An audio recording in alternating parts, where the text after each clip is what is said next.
국가정치 거꾸로 교실. 자, 민주정치의 발전 과정 근대 민주주의 편입니다. 자, 우리가 고대 민주주의, 아테네 민주주의를 배웠었죠. 그런데 아테네가 멸망하면서 그 후에 로마가 들어오고 하면 로마가 이제 황제정으로 바뀌고 이제 중세 시대가 도래하고 이런 과정 속에서 민주주의라는 게 쇠퇴를 하게 됩니다. 민주주의라는 게 사라지고 왕정이 계속 쭉 유럽에서 들어서게 돼요. 요 민주주의의 명맥이 사라지게 됩니다. 이제 중세를 지나서 민주주의가 다시 나타나게 된 게 이제 근대에 와서 나타나게 됐는데, 네.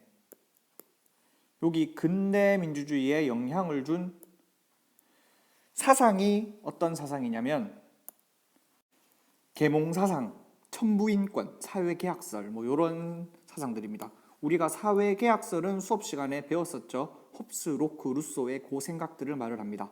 그리고 계몽사상은 뭐냐면 계몽, 꿈 깨 요 말이거든요. 꿈 깨라. 어떤 꿈에서 깨냐? 근대 이전이 뭐였죠? 근대 이전이 요 사이에 있던 게 중세죠, 중세. 중세의 그런 어리석은 생각에서 깨라. 중세 어리석은 생각이란 어떤 거냐면 이제 인간보다 신을 위에 놓는 그런 사상을 말을 하는 거죠. 그게 아니라 우리 인간은 이성을 가진 존재다. 이성을 가지고 생각을 해보자. 꿈 깨자.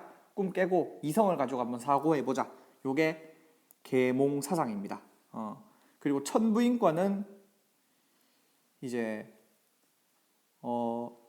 어느 누구도 침범할 수 없는 그런 최고의 그런 인권이 누구한테나 있다는 거죠.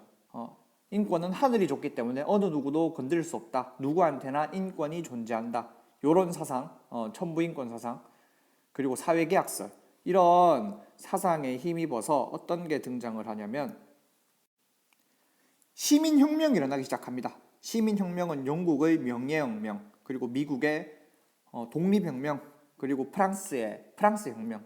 자, 이 세 가지 시민혁명을 통해서 이런 사상과 그리고 시민혁명을 통해서 이제 근대민주주의의 시대가 열리게 됩니다. 근대민주주의는 어떤 특징을 지니고 있냐면 고대민주주의가 요거 직접 민주주의였죠. 근대민주주의는 직접 민주주의가 아니라 간접 민주주의, 그러니까 대의제라는 특성을 지닙니다. 요런 민주주의가 어떻게 탄생하게 됐냐, 요거를 배우는 게 이번 동영상의 목표입니다. 근대 이전은 절대 왕정 시대였어요. 절대 왕정 시대는 어떤 거를 말을 하냐면 이제 왕이 엄청난 권한을 가지고 왕이 자기 뜻대로 이렇게 정치를 해나가고 강력한 국가를 운영하는 그런 체제를 말을 하는데, 대표적인 게 선생님이 그때 수업 시간에 보여줬던 다리 이쁜 아저씨 있죠. 루이 14세.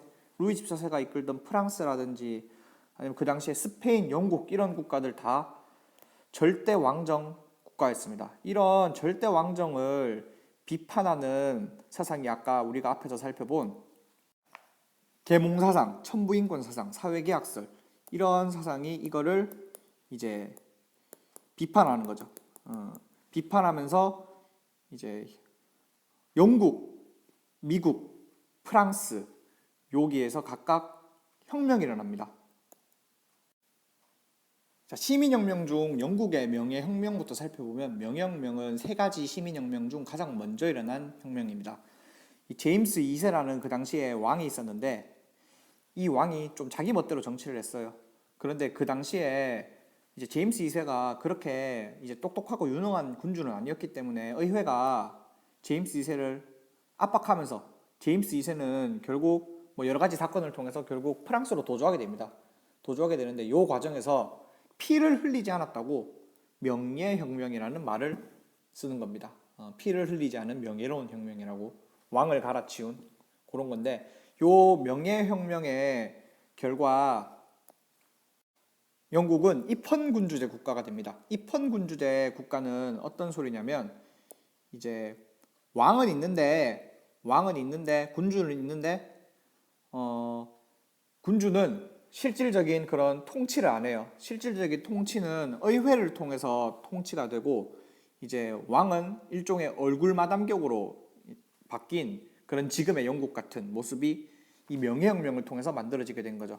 참고로 명예혁명, 피를 흘리지 않은 혁명이라 그러는데 뻥입니다. 피를 좀 흘렸는데 영국인들이 좀 자기 자랑하려고 명예혁명이라는 말을 붙인 거예요. 그 다음 살펴볼 혁명은 미국에서 일어난 미국 독립혁명입니다.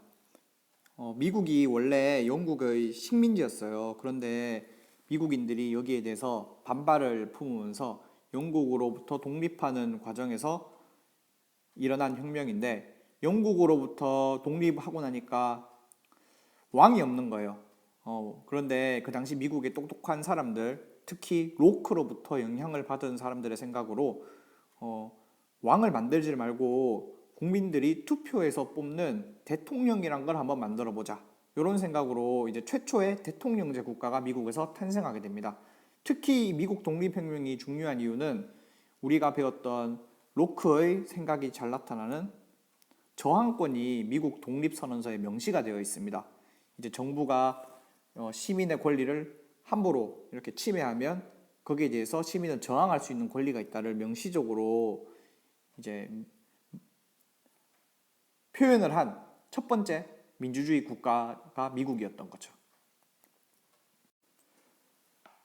마지막으로 살펴볼 혁명은 프랑스 혁명입니다.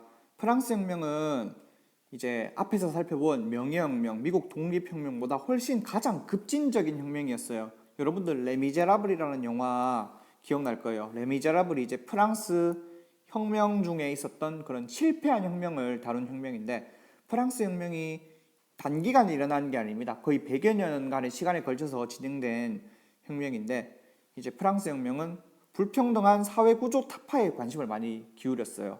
그리고 이제 프랑스 혁명 급진적이라고 그랬죠. 왕의 목을 쳐서 왕을 죽이기도 하고 뭐 그랬습니다.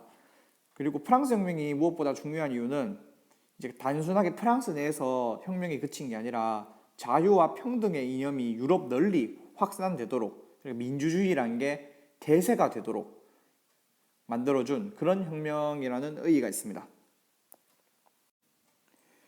자, 이 세 가지 혁명을 통해서 일어난 변화는, 유럽 사회의 변화는 일단 대의제 국가가 처음으로 이제 등장하게 된 거죠. 왕을 통해서 왕이 정치하는 게 아니라 우리 국민의 대표를 뽑아서 국민의 대표가 대신 국민의 의사를 전달해서 하는 정치, 지금 우리가 하고 있는 민주주의죠. 이런 민주주의 국가가 시민혁명의 결과 나타나게 됩니다. 그리고 또 하나 중요한 점은 이 시민혁명의 결과 채택된 영국의 권리장전이라든지 미국의 독립선언문, 프랑스 인권선언문, 이런 곳에 인간은 누구한테나 기초적인 그런 권리가 있다, 이런 인권의 사상이 확산되는데 크게 기여를 하게 됩니다. 하지만 시민혁명이 완벽했던 건 아닌데요. 그 한계는 투표권이 부르주아라고 불리는 그런 사람들한테까지만 여기까지만 확산되는데 그쳤어요. 부르주아는 이제 그 당시에 이제 쉽게 생각하면 부자입니다. 부자. 돈이 많은 사람의 참여한테만 그쳤어요. 그러면 그 당시에 투표권이 없었던 사람들, 일단 여자 정치 참여 못했죠. 그리고 유색인종, 백인이 아니던 사람들 정치 참여 못했습니다. 그리고 노동자 정치 참여 못했습니다. 이런 사람들은 정치에서 아직 배제가 되었던 한계가 남아있는 겁니다.